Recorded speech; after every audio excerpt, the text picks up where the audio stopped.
Adapun ibunya Mas Fufah, ibunda Darumi Fairuz seperti ibu mertua. Di situ ada Ibu Nurhayati, ibunda kami. Kalau kami perhatikan ada banyak kemiripan. Di antara kemiripan yang paling tampak saya dengar dari Umi juga, orangnya tega. Tegaan di dalam memberikan peringatan kepada anak di saat salah.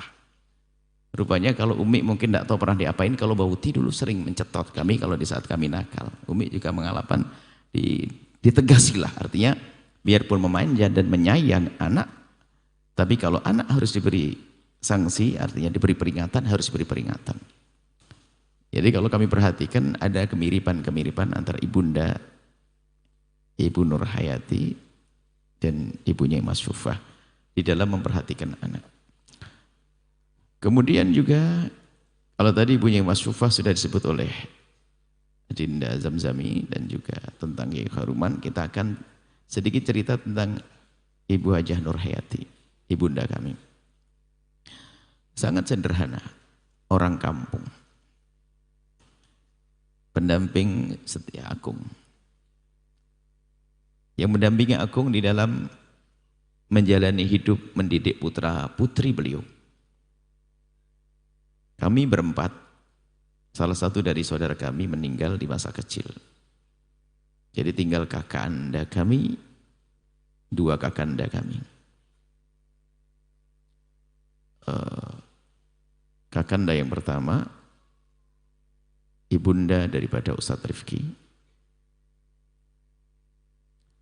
Kemudian kakanda yang kedua adalah ibunda daripada teman-teman kalian, Azadin. Yang ketiga Buya anak bontot. Laki-laki sendiri. Di antara bertiga yang paling ganteng. Nah, itu yang mendidik adalah ibunda kami. Dengan ayahanda kami, Agung. Agung dengan ibunda sangat berbeda cara memberikan kasih sayang. Agung sangat sayang, ibunda sangat sayang, cuma caranya beda. Kalau ibunda ada sedikit lebih tegas, kemudian Agung sangat lembut. Jadi ini kami berada di tengah-tengah, di antara ketegasan Bauti, di antara kelembutan Agung. Mungkin Agung itu hampir tidak pernah marah dengan Buya. Begitu sebaliknya, Bauti itu sangat sering marah dengan Buya. Ternyata setelah itu baru kerasa. Tidak cukup dengan kelembutan Agung. Kalau tidak ada ketegasan Bauti, tidak tahu jadi apa. Ujungnya adalah, dua-duanya adalah yang menjadikan kami terus bisa berjalan dalam menuntut ilmu, hingga sampai kita belajar dikirim ke guru-guru mulia, mulai di Bangil hingga sampai ke Yaman. Itu dukungan kedua orang tua kami, ayahanda kami Agung dan ibunda kami Ibu Nurhayati. Ada satu hal mungkin teladan bagi semua ibu. Ibunda kami itu tega banget. Karena setiap pagi, nah ini yang mungkin saat ini kita sudah tidak berani tega dengan anak tega yang baik. Ibunda kami dengan ayahanda setiap pagi waktu kami masih usia SD kelas 1, 2 masih kecil atau bahkan sebelum SD. Itu kami, ini sesuai dengan kerinduan ibunda dan ayahanda. Pokoknya pengen punya anak yang bisa jadi guru ngaji, ustadz lah pokoknya gitu. Terserah namanya apa di kampung, kiai atau apa. Itu cita-cita itu, tidak pernah pengen yang lainnya. Nggak pernah pengen yang lainnya, hanya pengen itu saja. Sehingga kerinduan yang kuat dari ibunda dan ayahanda itu, kami dihantarkan ke majelis taklim setiap pagi sebelum subuh. Bukan kuliah subuh seminggu sekali, bukan majelis di majelis Al-Bahjah setiap Sabtu sama Ahad saja, bukan. Setiap hari sebelum subuh sudah dibangunkan berangkat. Berangkat kuliah subuh, mungkin yang pernah ke Blitar, ke Kolamayan, tahu tempat ngaji kita. Sering mesti kita ada di sana. Kami ngaji di situ setiap pagi. Pakai sepeda motor merah yang sudah ada di sini, motor Yamaha 74. Nah itu Yamaha 74 tahun itu. Kami di depan, Agung kemudian Bauti di belakang. Dan kami sangat senang kalau ngaji masih kecil. Maksudnya anak kelas 1 SD, 2 SD seberapa masih kecil. Sudah gede pun juga tidak gede-gede amat, tetap kecil kok. Apalagi masa kecilnya gitu. Jadi waktu itu kami senangnya di bagian depan, di sop yang depan itu. Sehingga kadang kalau kami terlambat itu nunggu Romo Yemujri itu datang, kita nyusul dari belakang, ngindel di belakang itu. Kan beliau mesti kasih jalan, kita di depan. Setelah jauh waktu dari setelah beberapa waktu yang lama, setelah kita membaca bagaimana pentingnya majelis ilmu dan sebagainya, yang ada di hati kami bersyukur. Kami bisa belajar dengan guru-guru mulia Abuya Habib Hasan bin Ahmad Baharun. Kemudian bisa belajar dengan Abuya Habib Abdullah bin Muhammad Baharun, Habib Idrus bin Manakaf dan para habaib yang ada di Hadramaut. Kami hubungkan ini berkat keyakinan kami, berkat kegigihan ibunda kami untuk menyambungkan dengan guru-guru mulia. Kalau dipikir orang kampung, anaknya nanti berangkat pergi ke Hadramaut ketemu dengan guru-guru mulia. Ini kayak nggak nyambung. Akan tapi kegigihan beliau, semangat beliau. Kayaknya semua itu harus kunjung ke pesantren Al-Bahjah yang ada di Kolomayan di Blitar. Biar tahu, itu pesantren adalah dibangun oleh tetangga, pejuang, kerabat juga. Di belakangnya itu belok sedikit itu rumah. Sampai hari ini rumah Bauti masih ada, rumah Agung. Rumah desa yang sangat sederhana ya, bisa dilihat di sana. Disitulah kami besar. Kembali kepada Mbah Huti atau Ibu Hajah Nur Hayati. Semangat beliau, pokoknya kalau sudah urusan ngaji anaknya akan dituruti. Urusan ngaji akan dituruti. Apa saja akan dituruti. Pengajian. Dikenalkan pada guru ngaji Al-Quran, Kiai Rubai. Di Madrasah Tiniyah, Kiai Imran Mahbub. Imran Mahbub. Semua ini guru-guru kami. Ini ketelatenan ayahanda dan ibunda dan dibantu. Subhanallah. Dan setelah itu kan kami jadi pelajaran bahwasanya anak itu nggak bisa bukan robot. Anak itu bukan robot, dibiarkan di masa kecilnya, giliran gede langsung suruh putar haluan atau belajar, nggak bisa. Tapi karena kita sudah dilatih dari kecil sehingga waktu mondok itu seneng aja. Biarpun kita pernah cerita ada pergolakan waktu mau mondok mau keluar. Ya ini masih kalah dengan niat orang tua. Biarpun kita pengen keluar dari pondok waktu itu, kita balik lagi ke pondok. Sampai kita mondok di Yaman sampai 9 tahun di Yaman, di Bangil 8 tahun, 9 hampir 10 tahun di Yaman. Yang perlu kami tekankan di sini adalah pentingnya perhatian seorang ayah dan ibu di dalam sisi mengenalkan ke tempat-tempat yang baik, tempat-tempat yang mulia. Dan kami masih sangat ingat kebiasaan di kampung ya orang kampung. Cuman suasana belajar itu masih ada. Ya kalau musim kemarau kita sering jalan cari ciplukan, itu sudah biasa. Itu adalah keadaan di kampung. Cari ciplukan. Mungkin tetangga kami yang menyaksikan acara ini melihat sangat masih ingat kita main. Kemudian kalau sering ke sungai yang cari apa ikan atau bagaimana itu ya, Masya Allah suasana. Cuma kami sore wajib ngaji, belajar kepada seorang guru Romo Yai Imran Mahbub. Malamnya kira-kira kita belajar Al-Quran. Suasana di kampung seperti itu. Dan itu bisa berjalan rutin karena di rumah ada polisinya. Ibunda kami sama ayahanda. Ibunda, jadi itulah. Jadi bukan dibiarkan begitu saja, enggak. Waktu itu belum ada pondok kecil-kecil pondok. Sekarang kan punya banyak pondok.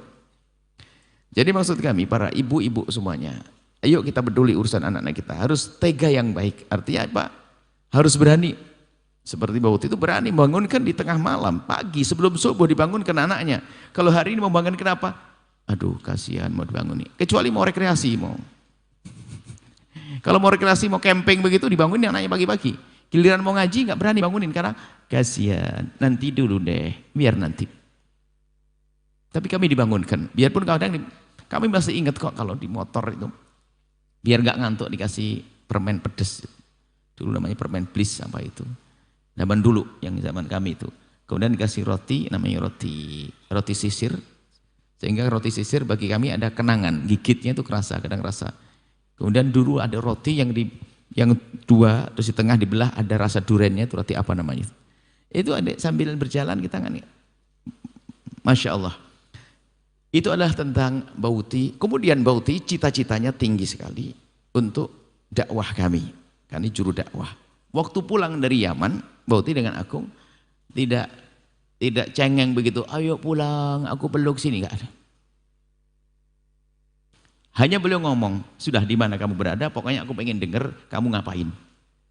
Bayangkan, 9 tahun enggak ketemu, pulang, bawa istri, bawa anak, bukan tinggal di rumah Bauti sama Agung, enggak. Kata beliau, bahkan beliau karena beliau ikut petunjuk Romoyi Abdul Khabir waktu itu. Dan juga ini juga petunjuk dari Abuya Habib Abdullah Baharun. Kalau Abdul Khabir mengatakan, Yahya, ojo neng kene, jangan di sini dulu. Biar melanglang, biar pokoknya tidak di sini. Tidak di kampungnya pokoknya. Kalau di kampung nanti disibukkan orang untuk ngurusi jadi imam tahlil, imam apa. Kata beliau bahasa guyonannya begitu. Dia biar di luar dulu. Ternyata memang setelah kita di luar, balik juga sekarang ke Blitar, kita punya program pesantren di Blitar dan sebagainya. Jadi kita tidak pulang lah. Kalau Abuya Habib Abdullah Baharun, ya itu tuh, pokoknya kamu jangan di Jakarta, tapi jangan jauh dari Jakarta. Jatuh pilihan di Cirebon. Enggak pulang, enggak Umi, enggak pernah ngomong sini nak, sini nak. Selalu beliau ngomong apa? Aku pengen dengar berita, kamu ngapain? Enggak pernah nanya, Yahya kamu dapat duit mana, kirim aku, enggak ada, alhamdulillah. Padahal Bauti bukan orang yang banyak duit, aku punya banyak duit. Jadi semangat.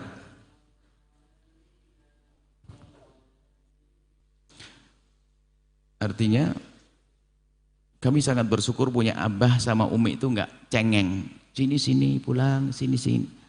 Kalau urusan sayang, kami yakin sangat sayang. Bahkan saya itu pede, mungkin saya paling disayang di antara yang lainnya. Pede kan boleh, percaya diri. Karena apa? Anak laki satu-satunya. Nah ini, biarpun kami tahu beliau juga sangat sayang pada kakak-kakak. Cuman pede kan semua orang kan boleh pede percaya diri, merasa paling disayang itu kan. Nah, merasa paling disayang, biarpun ya dengan kakak-kakak juga sangat sayang, yang lainnya sangat sayang. Enggak merengek ini. Sekarang ini orang tua belum selesai mondok anaknya sudah sini nak. Sini nak, ayo gimana bisa pinter anak? Kita sudah selesai mondok dari Yaman, enggak langsung pulang. Tidak, bahkan kita itu kalau pulang itu hanya pas acara kebetulan di Jawa Timur, kita mampir sehari 2 hari. Lalu pergi lagi. Tidak kenal tetangga kalau kita sudah pulang keluar dari belajar. Nah, kemudian juga ini sisi kemiripan juga. Mertua, nah ini Kiai Khoriman dan ibunya Mas Syufah, waktu anak perempuannya kami pinang itu orangnya biasa, enggak macem-macem. Ya sudah nikah, ya sudah di sana sudah. Dan yang kami tangkap, inilah yang kami cari, mertua yang hanya dukung, pokoknya kamu belajar deh. Ini mertua enggak nuntut macem-macem, pokoknya sama-sama belajar. Sehingga bahkan anak beliau itu, anak Kiai Khairuman itu ya mendampingi suaminya untuk belajar akhirnya. Mendampingi suaminya untuk belajar. Padahal dikirim ke luar negeri untuk belajar, biarpun juga sambil belajar otomatis. Tidak ada macam-macam, tidak akan. Kami tidak merasa direpotkan sama sekali, bahkan yang kami rasakan juga kemurahan hati beliau-beliau, apalagi di saat hamil di sana mau kelahiran anak pertama, bingung kita. Dan kami tidak kenal, Kiai Khoriman tidak kenal kami sampai itu siapa. Pokoknya kita orang pede saja kan, saya modelnya gampang pede aja, ya pokoknya ngelamar gitu aja waktu itu. Kalau nggak diterima kan sama-sama utuhnya kan gitu ya. Cuman kita melalui proses Romoye Masbuhin, kemudian petunjuk istikharah Abuya Habib Abdullah Baharun, ya nggak asal-asalan begitu dong. Ya karena kalau gurunya sudah senyum itu kan tembus kan begitu aja lah. Kita mah kalau Abuya Habib Abdullah Baharun merestui, masa nggak tembus ya gitu.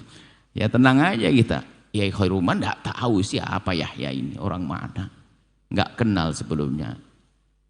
Cuman kayaknya juga jor-joran dengan Abu Yahya Abdullah Baharun, ya pasti istikharah lah beliau. Kesimpulannya adalah oke. Terima, ya sudah. Cuman syaratnya nikahnya setelah selesai kuliah. Kan beliau baru masuk kuliah. Itu perbedaan kami dengan mertua. Ini awal perbedaan saya dengan mertua, suruh nunggu 4 tahun. Berarti bikin saya stres mertua. Cuman saya khusnuzon, mertua saya bukan orang sekeras itu, pasti penuh kasih gitu. Ya kami juga pakai gertak cinta. Kalau bulan ini nggak ada nikah, bubar aja deh, kan gitu ya. Subhanallah, memang beliau memang untuk menguji keseriusan calon menantu kayaknya begitu kok, malah semangat. Akhirnya terjadilah pernikahan. Dan setelah itu kami terus berlanjut sampai hamil anak pertama. Bingung ngelahirin di Yaman bagaimana. Belum lagi kita juga ada banyak hal yang harus kita selesaikan. Tiba-tiba sudah hamil, ini bohong sama tukang pesawat ini, nggak ngasih tahu. Tiba-tiba ada berita bahasanya, Nduk mulai haye ke Pak istri, pulang. Sebab prinsip saya, kalau dikasih duit jangan nolak, tapi jangan minta. Itu. Jangan minta. Minta malu-maluin dong, suami minta kan gitu ya, ya. Tapi kalau dikasih ya, alhamdulillah begitu. Ada. Tak-taunya disuruh pulang. Wah, melahirkan di Indonesia. Ada ini kesempatan cuti juga, kuliah ini dapat cuti ini. Alhamdulillah sama ibu mertua, ayah mertua disuruh melahirkan di Indonesia dengan kasih sayang beliau. Yang perlu kami hadirkan bukan itu. Ini menunjukkan beliau itu pokoknya ini selesai pelajarannya, nggak repot-repot. Bayangin sampai di rumah, waduh ini nikah sama anaknya kiai ini kayaknya kalau resepsi habis berapa ini. Kita tanya-tanya nanti harus nyewa tenda ini itu dan sebagainya. Wah banyak duit, tak taunya apa. Sampai sekarang lupa belum resepsi, punya anak banyak sudah. Jadi kita belum sempat resepsi. Dan itu pun tidak ada pertanyaan-pertanyaan dari mertua itu. Wah mana resepsinya, ini apa, nggak ada. Sampai hari ini sudah lupa resepsi. Jadi ini adalah kelebihan-kelebihan yang kami anggap sebagai seorang murabi yang nggak merepotkan. Bahkan kalau kita di samping, ini mereka justru menyupport dengan cara beliau. Semoga mertua-mertua kalian nanti begitu tuh. Ibu-ibu kalian juga begitu, nggak cengeng, dikit-dikit pulang nak, nyembelih kambing pulang nak, selama ini pulang nak, pengantin pulang nak. Akung, ayahanda Akung, Mbah Haji Abdurrahman itu meninggal, nggak dikasih tahu. Sama Bauti itu nggak dikasih tahu, kita di pondok. Pulang, saya cari nggak ada. Akung mana? Nggak ada. Nggak dikasih tahu. Kalau mbah saya, mbah Nasab, abahnya Akung wafat, tidak dikasih tahu saya. Wah ini hebat bener ini. Karena apa? Kamu biarpun kasih tahu nggak bisa menghidupkan lagi. Kamu ngapain? Mending di pondok kamu belajar pahalanya ngalir. Waduh hebat betul ini. Sampai pulang tahu Akung, Mbah Akung pundi. Tidak ada. Allah. Nah ini loh, kita perlu pendidik seperti itu. Jangan cengeng ini kadang-kadang dikit-dikit ini, dikit-dikit. Kalau tidak salah aku pernah nengok, Kung, nate ngendangi kula teng pondok, Kung, mboten nggih? Aku tidak pernah jenguk ke pondok kecuali sekali waktu dibarengi sama Romo Yai Abdul Khabir. Sekali dok.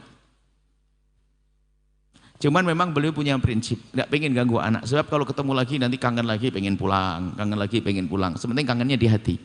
Di antara itulah mungkin kisah-kisah seorang ibu, kami pengen rindu pendidik-pendidik yang tegar begitu, tapi tetap sayang. Jangan bilang Umi Buya nggak sayang, sangat sayang. Kalau depan Buya tuh tegar, kalau sudah Buya pergi katanya tetangga tuh nangis. Umimu tuh depanmu tuh gayanya sebalik pondok, cepat nuntut ilmu, biar jadi ulama, jadi ustaz. Wah tegar. Tapi kalau sudah Buya pergi katanya nangis.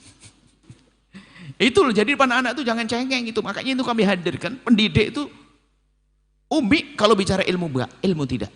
Beliau tidak sempat belajar banyak. Akan tapi semangat di dalam mendidik. Sampai kita ngomong kepada Umi Fairuz, kita ini bisa ndak kayak Mbah Uti itu didik anak-anak. Kita juga gampang enggak tegaan bangunin telat subuh kadang-kadang. Alin enggak sih, masih subuhan sayang ya. Insyaallah. Jadi maksud kami seperti itu, barangkali ada wali santri yang mendengar, mungkin bagaimana cara Buya belajar dulu adalah karena kami punya seorang ayah seperti beliau dan ibunda Ibu Nur Hayati, adapun Umi Fairuz adalah punya ibunya Mas Sufah yang ya seperti itu. Dan juga sangat perhatian dengan putra-putra termasuk dengan Zam. Masih ingat Zam masih kecil tuh, masih mungkin beler sih enggak Mia enggak ya? Enggak ya. Ya dia masih sampai kecil Zam kecil. Ya, saya lihat bagaimana perhatian beliau karena waktu tahun berapa. Termasuk akhirnya kita minta kepada Abah Zam-Zami biar ikut kami ada. Ya, akhirnya alhamdulillah ini adik dan anak juga ini, masya Allah. Itu yang bisa kami hadirkan tentang Bauti dan Akung. Adapun wafatnya itu beriringan seperti orang janjian ya. Kalau Bauti itu adalah tahunnya 1402 kalau Bauti. Jadi dimulai daripada Bauti. Bauti dulu 1441 tanggal 13 Jumatil Akhir. Suara gak nyampe sini, keluar suara aja ya. Oh, yang mana? Ibunya Mas Sufah 27. Oh 23. Ibunya Mas Sufah itu 23 Jumatil Ula 1423. 23 27. 27. Nah, 1023 Jumatil Akhir. Kemudian ayahanda Syekh Haruman Rahbini 13. Dari 12 ke 13 Jumatil Ula 1452. Kemudian Bauti 13 Jumatil Akhir. Jadi 23 tanggal 13 insyaallah. Boleh insyaallah orang-orang yang punya apa namanya punya amal banyak insyaallah. Karena termasuk pondok ini untuk diketahui oleh semuanya setelah itu berkembang Al-Bahjah kemana-mana itu adalah dari Bauti sama Akung. Ada satu tanah yang beliau miliki dan mungkin tidak ada yang lainnya, mungkin apa hanya itu saja. Pokoknya itu adalah ibaratnya satu-satunya yang paling berharga. Itu dijual di sana, dibelikan tanah di sini dapat 3.000 meter dari ujung 3.000 meter sampai ke belakang. Kalau tidak salah 19 kali 200, berarti kayak kereta api betul. Yang ngerti masalah tanah bakal kayak kereta api panjang. Dan beliau meminta di depan adalah wakaf untuk kuburan. Makanya kuburan itu harus wakaf, bukan Bauti dikubur di pondok, enggak. Ini banyak, ini salah, jangan salah. Ngubur di pondok enggak boleh, pondok buat ngubur orang, harus tanah kuburan. Paling depan itu wakaf Bauti. Beruntung beliau, dari tanah 3.000 berkembang jadi berhektar-hektar. Itu beliau memulai merintis dan rela yakin bahwasanya harus memulai di sini. Kita beli tanah di awal-awal, kemudian setelah itu para pejuang-pejuang membelikan sebelahnya, terus sampai berkembang dengan Al-Bahjah yang lainnya. Itulah suri keteladanan pendidik-pendidik seperti Bauti. Bauti nggak banyak ngomong kok, karena memang nggak punya bahan juga, karena beliau secara ilmu belajar, tapi ilmu batinnya, kenal Allahnya luar biasa. Bangun malamnya, Al-Qur'annya tidak tahu berapa hari sekali khatam. Akung juga, nah kita ini khatamnya susah, sebulan sekali khatam belum tentu. Tapi beliau bangun malamnya luar biasa, nggak pernah putus. Namanya bangun malam itu sudah kayak sudah kewajiban. Bangun malamnya, bangunin kita itu setelah beberapa waktu beliau bangun malam. Bangunin kita setelah beberapa waktu. Dan kalau bangunin kita mesti dengan peluk dan ini sampai, masya Allah. Harapan kami kenapa kita hadirkan kisah semacam ini? Kami rindu bahasanya Bauti itu muncul yang dengan seperti itu. Kemudian mertua kalian juga mertua yang dukung dakwah, enggak dikit-dikit wah kamu belum ini. Sampai mohon maaf Yus ya, 6 tahun saya tidak belikan baju sama istri, 6 tahun ya. Karena memang kebutuhan di sana lumayan besar, jadi 6 tahun enggak beli baju. Ini menikah 6 tahun enggak kasih baju ini. Tapi kamu laki-laki jangan pelit-pelit amat kalau punya duit. Mama itu memang lagi pas ngepres kok nanti ditiru, nanti malah Buya aja 6 tahun enggak belikan kok, nanti ngomong ini kurang ajar ini sama istrinya. Apa sih yang nikah baru itu. Ini memang itu kondisi di sana, bayangkan kondisi di sana, kemudian setiap akhir bulan sudah enggak ada duit dan sebagainya. Ya, padahal kalau pulang banyak makan di rumah.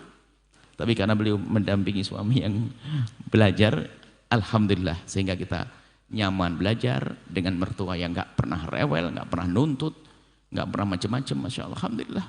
Itu adalah orang-orang pilihan Allah yang dipilihkan untuk kami.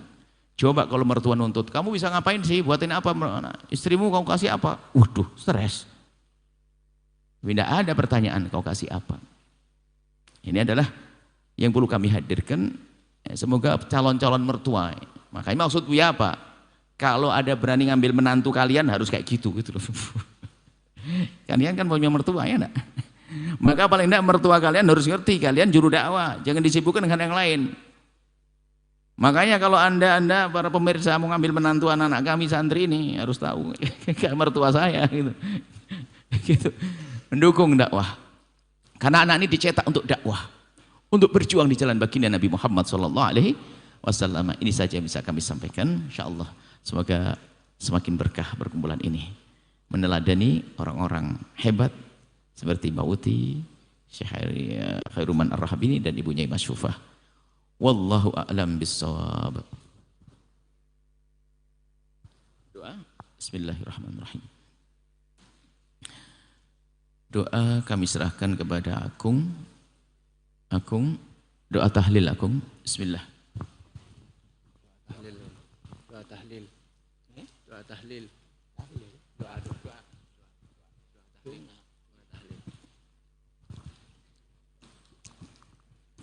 Ridha Al-Fatihah. Setelah Anda menyaksikan video ini, jangan lupa berselawat kepada baginda Nabi Muhammad sallallahu alaihi wa alihi wa sahbihi wasallam.